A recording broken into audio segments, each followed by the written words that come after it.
धाडसी राजकुमारी आर्या. एका दूरच्या राज्यात आर्या नावाची राजकुमारी राहत होती. ती खूप सुंदर होती, पण त्याहूनही जास्त ती हुशार आणि धाडसी होती. एके दिवशी राज्यात मोठा दुष्काळ पडला.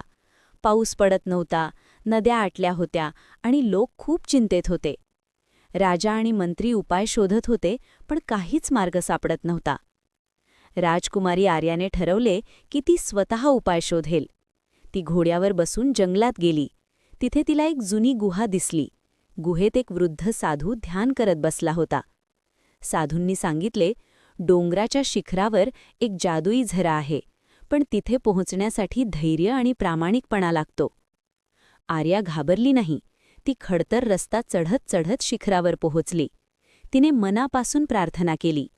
अचानक जमिनीतून स्वच्छ पाण्याचा झरा उगम पावला. ते पाणी खाली वाहू लागले आणि संपूर्ण राज्यात पसरले. लोक आनंदाने जल्लोष करू लागले.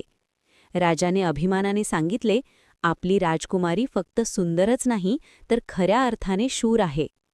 त्या दिवसापासून आर्या राज्यातील सर्वांची आवडती बनली. बोध: धैर्य आणि चांगली इच्छा असेल तर कोणतीही अडचण पार करता येते.